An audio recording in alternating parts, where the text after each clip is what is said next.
Hey everyone, welcome to this special kind of tasting video where we get to go through the brand new whiskey, New Zealand whiskey, hot off the press from Waiheke Whisky. So here we've got Mark and Colin. So just tell me just who you are first and what you do. Yeah, so my name's Colin. I'm Waiheke Whisky sales rep. And I'm Mark Izzard. So, I mean, this is my, I guess, my crazy dream, making whiskey. So I'm the sort of owner and of Waiheke Whisky and founder. Back in 2010 when we first decided that we might try and make some New Zealand single malt. And thanks very much for watching our video. What's different about Waiheke Whisky than say some, like, you know, other whiskies around the world, or what's kind of the thing that, what are we, you know? We're predominantly a New Zealand peated distillery. So New Zealand peat's quite an interesting thing, and actually Phil's got a very good video on that if you want to click to the link above here. But what we're trying to do is make a New Zealand whiskey, a New Zealand single malt that really represents our country, and terroir is quite a big word, but in whiskey as well as wine. So we're really trying to make something that's representative of New Zealand, of where we're from, of an island whiskey, or an island single malt, and we're from Waiheke, using all New Zealand products. And we are not necessarily trying to reinvent the wheel. We're still using copper pot stills and a traditional way of making whiskey, but we're just using all New Zealand products, New Zealand wood, and really just trying to see what happens. And that was really the idea back in 2010. And now, fast forward to 2022, we're ready to show you the fruits of our labor, basically. And so so you've actually got a couple of these stills here in the background, right? Absolutely. I'll bring them over. So this is something that's really interesting. I've never seen this in a distillery before. So they currently got two stills in the works, and you've got this one here. So what are we looking at here? So this is our wash still.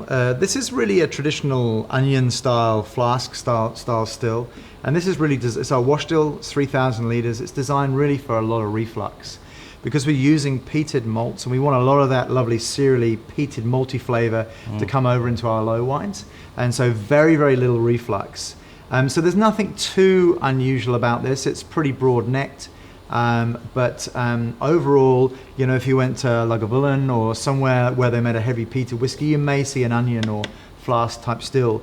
What's different about our still production and our first stills, Vitriol 1 and 2, which this whiskey was made of, and this is our new one, is this geodesic style on the shoulders. It's so interesting. Yeah, the guy I started Waiheke Whisky with was an engineer. He's from America, and he really went back to the drawing board and said, well, why is it this shape? We want to make reflux. How do we get reflux?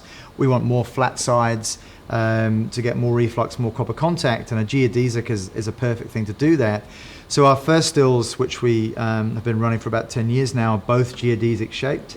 We built those ourselves, and they're really running out of steam. So we went to Speyside Copper Works and sat down with Derek Brewster and Gary Fraser and sat to them and said, look, this is what we want to do.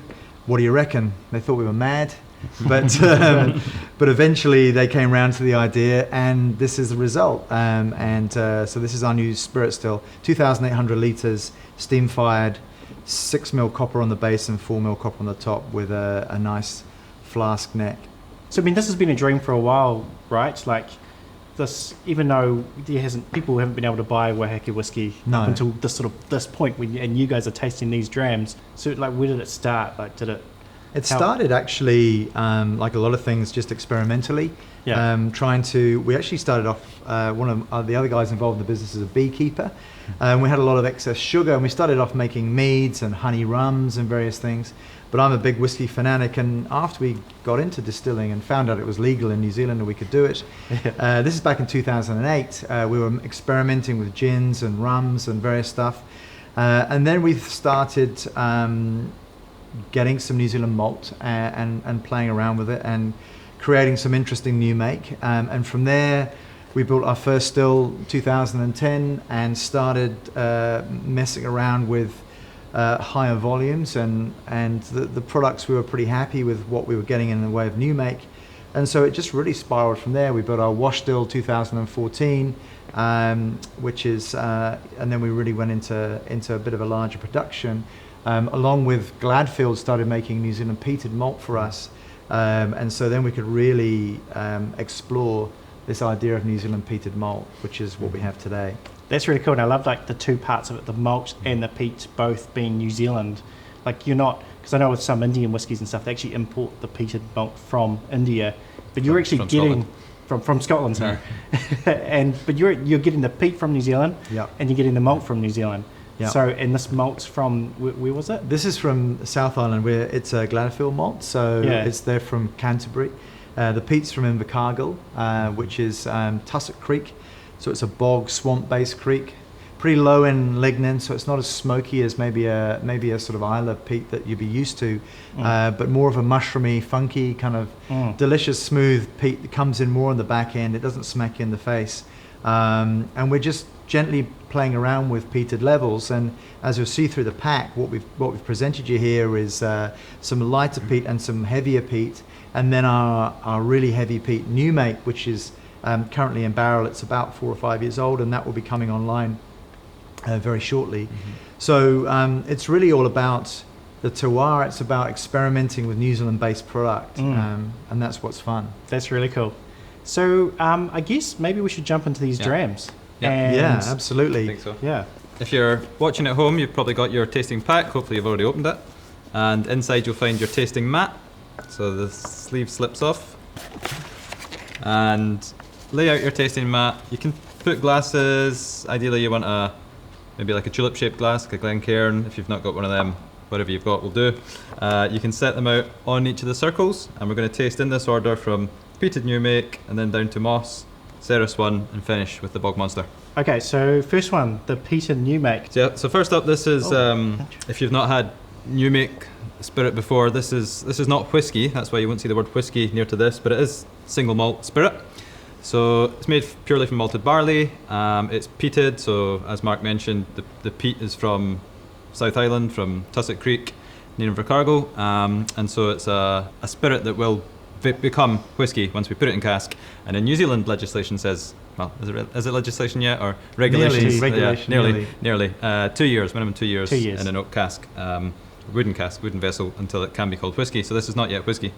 Have a nose of that if you've not already done so. This is bottled at 45% ABV, so we brought that ABV down a little bit. It would come off the still, Mark, at what? Well, 60? it depends. I mean, it comes off at the still at a variation. So, and the heads and tails cuts are something that differs between all these whiskies. So it starts coming off at around about 74, 75%, and ends up coming off around about 64%. And that tails depends on how we want to change the taste, is where we make our heads and tails cuts.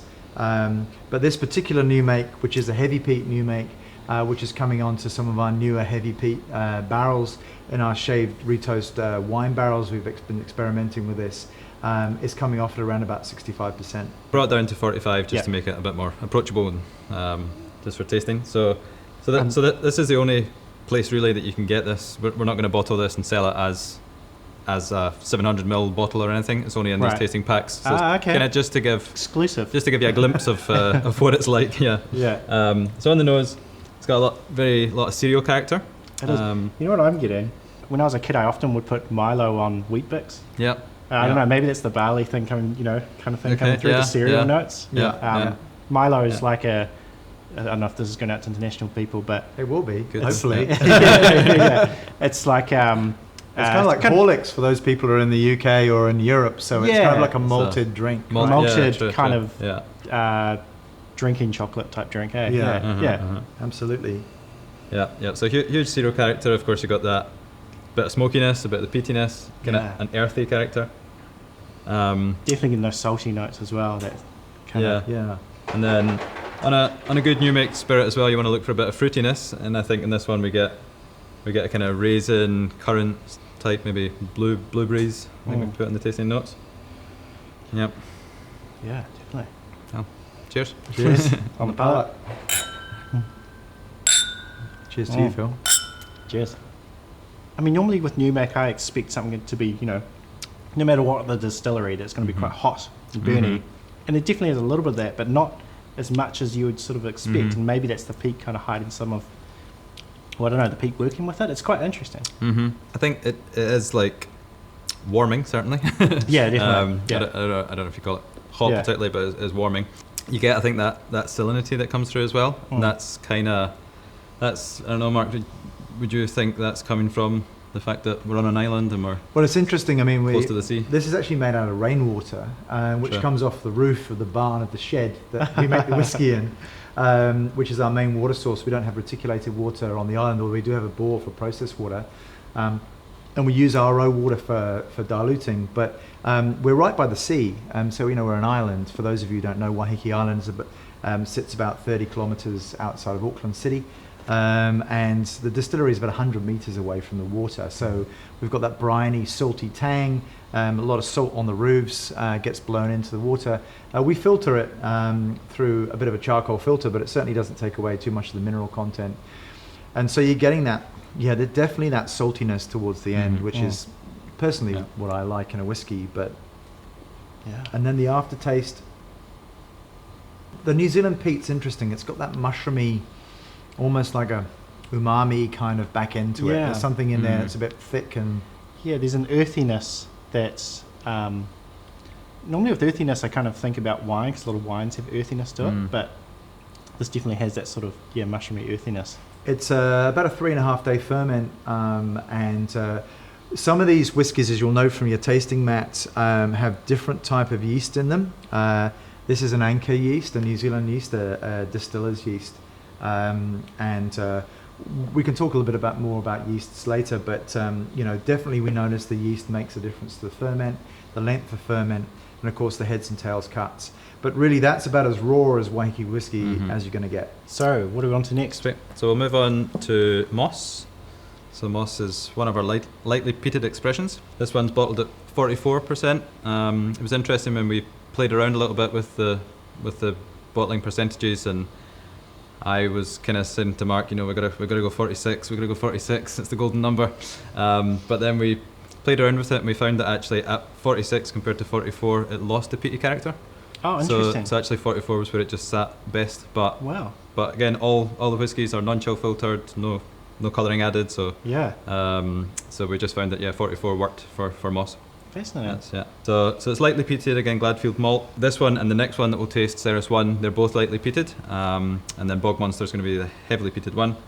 But this is kind of a introduction to New Zealand peat. I think this is really the gateway to peat, and especially to New Zealand peat. So this is the one that's going to, I think, set people's hearts on fire for New Zealand peat. So what are you getting, Phil? I'm getting like a toffee. There's definitely sort of like a caramelization thing, like the top of kind of a caramel slice. And also, there's those floral notes happening as well. Compared to the first one, I get a lot more of those that sort of toffee notes though. Yeah. And of course, that's coming out from the barrel. So I mean, this has been matured in essentially a bourbon barrel. So the bourbon barrel is gives it a bit of that creamy vanilla makes sense. type flavors. All of our whiskies are minimum 5 years old. We're presenting here Moss's. This is I think we made this in 2017 or maybe 2016. Can't remember. And 17. It's 17. So it's a 5-year-old, and it's probably worth talking a little bit about our angel share, which is through the roof. I mean, it's if you haven't been to Waiheke, it's pretty warm. We have these huge diurnal temperature variations. The top of the stack, we're getting up to about 30 degrees because the shed's not, one of our dunnages, they're not insulated. So you're getting these big temperature swings and quite wild angel shares, up to about 12-13%. At really rapid accelerated aging. But not so good for the bank balance. But so these whiskies are popping out. We have a phrase for it called dog years, and that's a bit of a sneak preview of our second pack we're about to release, our non-peated range. But essentially, this whiskey is 5 years old, and it's around about 30 ppm, which sounds quite high for a Port Charlotte malt, peated malt, but for New Zealand peated malt, it really isn't. As full on as you'd imagine from that level of phenols. It doesn't have those kind of seaweed kind of notes that you'd expect from an Islay kind of peated whiskey. It's a different sort of version of smoke. And that's really interesting about that the age thing is, you can't really compare it with a Scottish climate, which is going to be a lot colder, a lot slower. You think of distilleries like Dalwhinnie up a hill where it's really cold. Whereas Waiheke, it's gonna it's Yeah, evaporating it's hot. before our eyes. yeah. And I think It's completely different. I think that's one of the things that's kind of, in a sense, still being defined for New Zealand whiskey is what is the aging and how does it compare? Is there a ratio to compare it to Scotch whiskey or other countries? Yeah. But Waiheke as well, of course, we're in a subtropical climate, so that's going to be different to other parts of New Zealand. And so it's really Yeah, it is. it's really a whole different climate. That's true. Yeah. And that's why we haven't put age statements on these whiskies. I mean, each of the whiskies tells you when it was made and when it was bottled, so you know how old it is. But we're not saying, hey, this is a 5-year-old or this is a 7-year-old whiskey. We're really leaving it up to you for the liquid to talk for itself and for you to decide what you think of it. So on the nose as well, I do get a lot of that floral character, like wildflowers, maybe jasmine. This is the actual bottle, which will be coming out soon behind these tasting packs. Yeah, so maybe by the time you're watching. Yeah, absolutely. Around about a month after the pack drops, then they'll be ready for order, the 700ml bottles. So it's quite a surprising whiskey. We called it Moss because the sphagnum moss is predominantly what's in this malt and this peat, I should say. And so it's very, very gentle. You get these kind of cough drop sort of. I don't know if you've ever had Irish moss lollies, cough lollies. Yeah. It reminds us a lot of that flavour, and so the moss was kind of where it sat for us. I get a lot of licorice in it. Yeah. Licorice. You get licorice on the palate, like it's quite that warming licorice, black sort of peaty feeling as well. Yeah, and definitely some spice and maybe like biscuits, like digestive biscuits a little bit as well. That's your malt again, probably. Yeah, Malt come knobs. yeah, exactly. Yeah, and if you're from This the is north of yum. England, Pontefract cake, so you get that salty, licoricey kind of dryness to it. It's not too sweet. So in the finish, you definitely get that bit of spice coming through, like a little bit of black pepper, or even like a chili, some sort of chili, or even capsicum, red pepper. And there's a hint of smoke, and it definitely stays around. Yeah, definitely. Yeah. It's definitely that more peppery kind of smoke, isn't it? Yeah, like something you sort of expect from like some sort of dish, rather than From a whiskey. Like a, Yeah. yeah, true. Yeah. All right, and what are we on to next? Yep. A monster. No, So- Seris 1. Series 1. So Seris 1, the monster comes last. So Seris 1 It's final boss. is, so this one actually had various iterations of names, didn't it, Mark? Yeah, so this Before we got started to off this. as Sweet Peat or Sherry Peat. Yeah. So Sweet Peat originally it was called, maybe about 4 years ago, and then a more probably better known brand than Waiheke Whisky decided to call it whiskey Sweet Peat. So we had to switch the name. And there's two puns in the name really. Seris 1, not Series 1. Seris on our website you'll find a little bit more about the history of sherry, but the Al Drissi map really talks about the birthplace of sherry being an area called Seris, and the name Jerez was derived from Seris. Seris being the Arabic name for where sherry was made. And we're also massive Land Rover nuts, and we have Seris 1, Seris 2, Seris 3 Defenders, all work vehicles on the distillery. So this is Seris 1, a bit of a play on Series 1 for the Land Rover fanatics out there. But essentially it's our sherry. The Seris range is our sherry finish range. And a little bit about the sherry too. The other thing about Waiheke Whisky, what we're trying to do is, 60% recycled glass, recycled PTFE, screw caps. We're really trying to keep our footprint down. This is it's probably one of the lightest whiskey bottles you're going to find. We don't want to be shipping glass around the world. And also a sherry barrel. So instead of schlepping sherry barrels all the way from Spain, this is Australian sherry. Australians actually make a fantastic sherry. It's called Apera because they're not allowed to call it sherry because it doesn't come from Jerez. But and this is a PX cask. Just over the ditch in Australia, much lower carbon footprint to get it over, and fantastic quality barrels, a lot newer than the barrels and a lot less extracted than we'd be getting out of Spain. So yeah, that's the history behind this. This is a 5-year-old whiskey, again lightly peated malt and slightly longer tail on the extraction on this one, just messing around with the peat in this, and then finished in that PX. Just when you said 5-year-old, I think it's actually 6. Oh, was it 6? Yeah, this is 6-year-old. 2016 distilled. Oh, 6-year-old. Yeah. 6-year-old whiskey. There you go. Yeah. It's even better. We don't like to use age statements. And don't let your spell check or autocorrect change that to Seris, so it's Seris. Don't let them stick in an extra E. Seris 1. So I think on the nose on that one, you definitely get a bit more of the PX character. So you get those raisins sort of character coming through. Some glazed orange peel I get on it as well. Yeah, those raisins, those prunes coming through. It's so different to like a sherry Scotch. It's definitely like a hot. It's like a relative. Like it's sort of it's different, but you can see some of the similar notes coming through. Those like dried fruit notes, those spice notes. But also get sandalwood, which is one of my real characteristics from this one, which is one of my favourite smells. So sandalwood on the back end of it, which is the interaction, I think, with that mossy, almost fungusy peat with the sherry.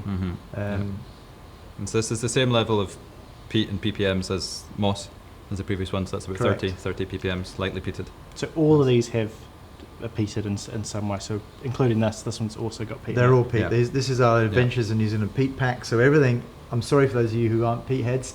Wait a couple of months because your time will come. But if you're not a peat head, there's probably even better reason for you to try this, because New Zealand peat, as it says, it's peat, but not as you know it, Jim. Yeah. Let's have a taste. That's really nice. I like that one. It's got the same character from the moss, but then you add in that little bit of kind of sweetness. But it's not like super sweet. Like it's not like, but just that nice dried fruits coming through. And I think you get like dried fruits. It's like a fruit cake. Like you've got that little bit of that kind of sponge cake character or something, or like a maple syrup type thing as well. But the peat's pretty gentle, right? It's not smacking you in the face. Yeah.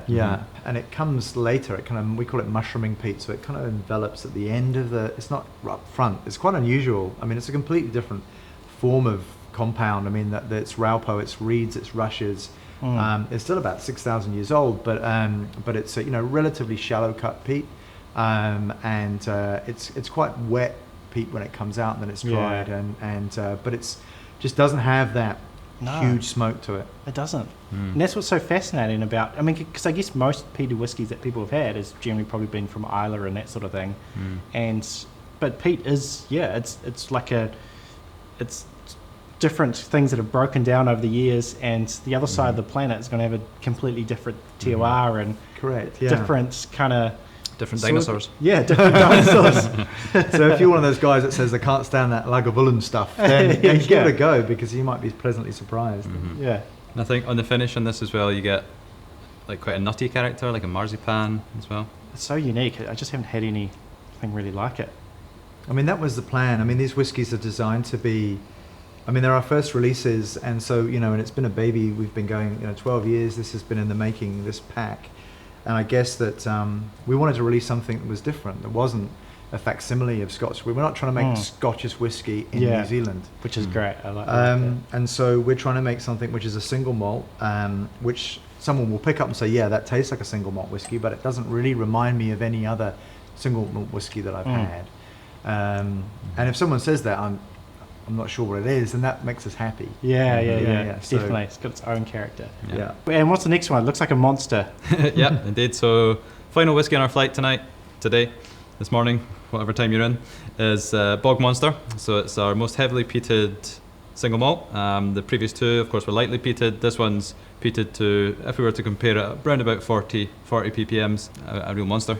Yeah, so it's, and Richard, who, if you ever get to come to visit our distillery, which we hope you all do, you'll get to meet Ricky. He's a beekeeper, and he coined it the Bog Monster. We were looking for a name for this whiskey, and because it started life in virgin American oak, and it became monstrous pretty fast with our temperature, very, very, very accelerated aging. We had to back it off and stick it into refill bourbon. Distilled in 2015. This is a pretty much won gold in every competition we've entered it into. We're pretty proud of it. It's our Special Circumstances release, SC release, which will be coming up later on in the year, single cask release. It's, I guess it's a whiskey that represents us as far as being a New Zealand peated whiskey with really quite unusual individual characteristics to it. Mm-hmm. Yeah, this is like really sort of leaning into that whole New Zealand peat thing and just kind of turning it up, right? Yeah, absolutely. Yeah. This is the one really to sort of showcase, I think, what New Zealand peat is and can be. Yeah. I mean, the other ones obviously are lightly peated. They're just kind of the gateway, but this is probably the most peated whiskey made in New Zealand. So, that different type of smoke again. Mm-hmm. The different type of peat, that earthiness coming through.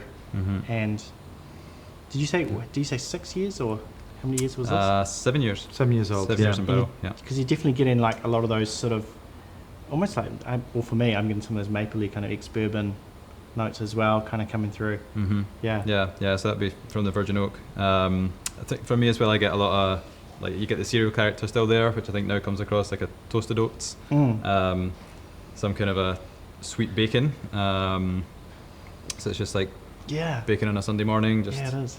Yeah, just getting almost grilled. like a caramelized bacon or something. Yeah. And on the palate, this is it's got this almost orangey characteristic to it.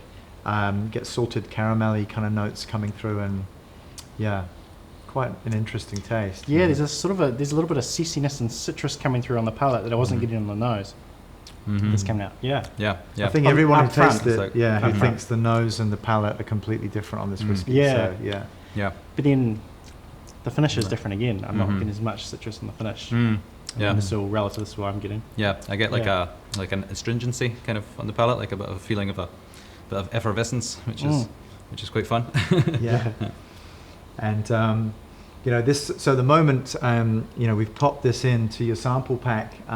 This is to be released in the special cask releases later on in the year. But yes, we won't be releasing this straight away. The only other place to come and taste this is up at the distillery or the Waiheke, which is our restaurant bar, where you can basically find all our whiskies and new makes to taste on Waiheke Island, opposite the golf course. Pretty easy to find. And also you'll see our new distillery, which is nearly finished. So we're moving out of our old place where we've been at Shepherd's Point since 2014, and building a custom-built distillery, which is halfway through. Hopefully be commissioning around about September time, 2020, depending on when you're watching this video. And we really looking forward to hosting you all there and showing you some of the exciting new stuff that we've been making. Definitely. So it gives all you people living across the world, you got to come over to New Zealand now. Absolutely. Because we've got good whiskey here too. Thanks, Phil. Cheers. Well, thanks very much indeed for watching the video. And if you like this, then Dog Years is about to follow, which is our non-peated New Zealand malts. Cheers. Cheers. Cheers. Slant it.